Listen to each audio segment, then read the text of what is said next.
जब तक आप अपनी आबादी के एक बड़े हिस्से को इंटरनेट की सर्विसेज प्रोवाइड नहीं करते हैं तब तक आप इंटरनेशनली कंपैरिजन नहीं कर सकते हैं। ठीक है, इंडिया की इतनी बड़ी आबादी को जो इंटरनेट अवेलेबल है आप उसको कैसे compete कर सकते हैं अगर आपने ये नहीं है। इंडिया में हर चीज़, चाहे वो दूसरी प्रायोरिटीज़ को कम देते हैं, लेकिन इंडिया वाले अपनी आवाम को सहूलियात देते हैं। हम उनको कोसते हैं, हम उनको बुरा कहते हैं।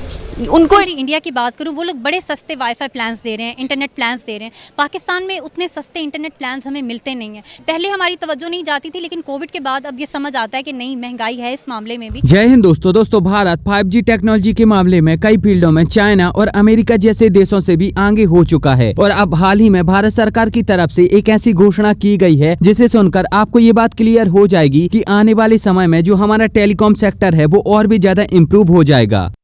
लेकिन इंडिया वाले अपनी आवाम को सहूलियात देते हैं। हम उनको कोसते हैं, हम उनको बुरा कहते हैं। उनको नहीं, हम जो हमसे आगे हम सबको बुरा कहते हैं। लेकिन क्यों कहते हैं? क्योंकि हम अपनी आवाम को प्रायोरिटीज़ नहीं देते, हम सहूलियात नहीं देते। इंटरनेट ही नहीं, हर चीज़ में महंगाई की जाती है। क्यों की जाती है? कि हमने इनको आगे भेजा है, हमने इनको अप्रिशिएट किया कि आप आगे जाओ और हमें जाके संभालो। लेकिन इसका मतलब ये नहीं है कि आप हर चीज़ को महंगा से महंगा करते जाओ। जो अमीर तबका है वो गुजारा कर सकता है, गरीब तबका नहीं।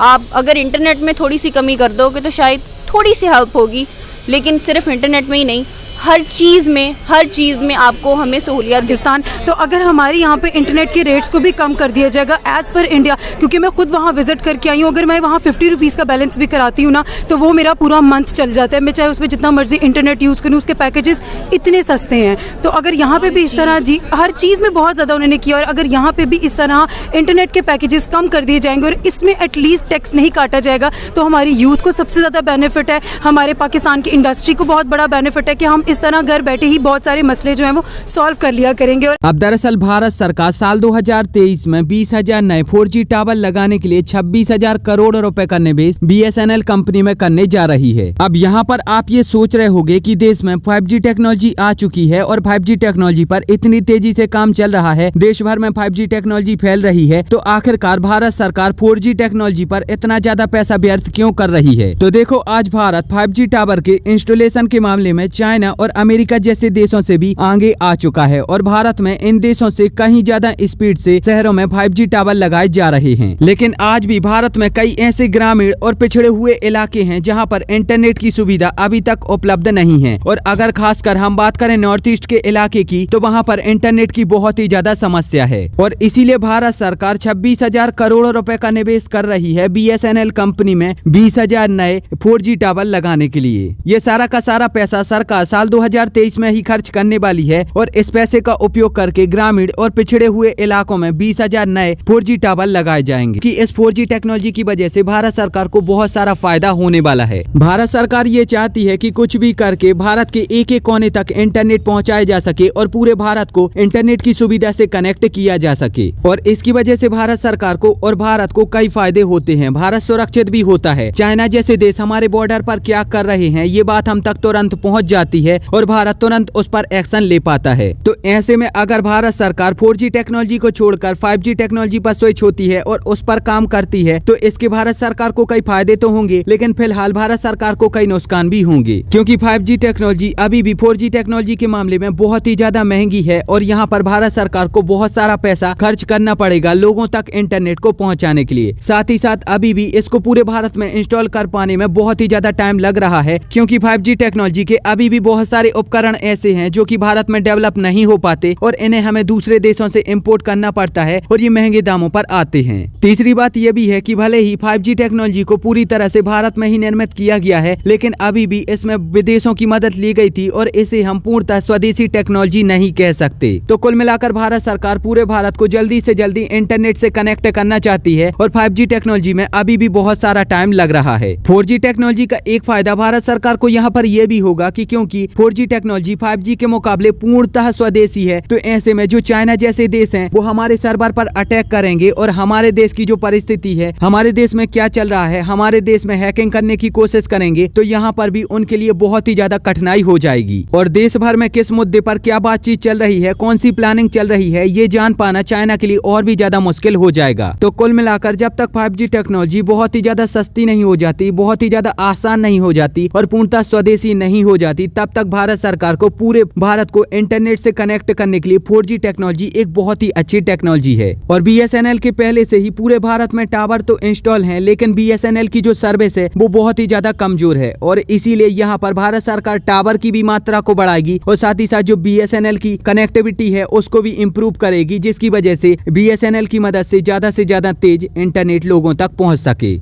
सर, इंटरनेट की अवेलेबिलिटी पे मैं बात करूं तो आपको आइडिया होगा कि अभी भी कुछ ऐसी जगह हैं जहां पे इंटरनेट अवेलेबल नहीं है। सर, इस पे आप क्या कहेंगे कि आज के दौर में, टेक्नोलॉजी के दौर में ऐसे एरियाज़ भी हैं जहां पे इंटरनेट है ही नहीं? बिल्कुल ऐसे है, क्योंकि हम लोग बेसिक गुजरात से हैं तो हमारे गांव में इंटरनेट अभी भी नहीं आता और मतलब ये दुनिया का वाहिद ऐसा मुल्क होगा जिसमें कोई ऐसी जगह अभी भी हैं जहाँ पे आपको इंटरनेट नहीं मिलता और आपको उसी जगह पे जाकर इंटरनेट ख़त्म होगा जहाँ पे आपको उसकी सबसे ज़्यादा ज़रूरत होगी। आपको लाहौर में ऐसी जगह मिल जाएंगी, आप बेदियाँ वाली साइड पे चले जाएँ, बॉर्डर की साइड पे चले जाएँ, आपका इंटरनेट नहीं चलेगा। आपके घर की बेसमेंट में चले जाएँ, आपका फ़ोन के सिग्नल नहीं आते, इंटरनेट तो बात की बात है। और ये 4G आपको कहते हैं, लेकिन 4G से वो उसकी जो स्पीड है वो 2G एंड में आके वो बिल्कुल ही ज़ीरो हो जाती है। तो ये है कि इसमें मोबाइल कंपनीज़ का फॉल्ट है, क्योंकि इनको चाहिए कि अपने ये लोग ज़्यादा जो है अपनी मतलब डिफरेंट इलाकों में अपने वो टावर्स लगाएं, सर्विसेज दें और डिफरेंट एरियाज़ में, जैसे गुजरात की मैं बात कर रहा हूँ, गुजरात अभी सेंट्रल पंजाब में है, 2 आवर्स फ्राम लाहौर, तो वहाँ पे इंटरनेट नहीं है। तो आप सिंध या बलूचिस्तान की क्या बात करेंगे तो बिल्कुल ही अभी तक जो है वो नहीं है।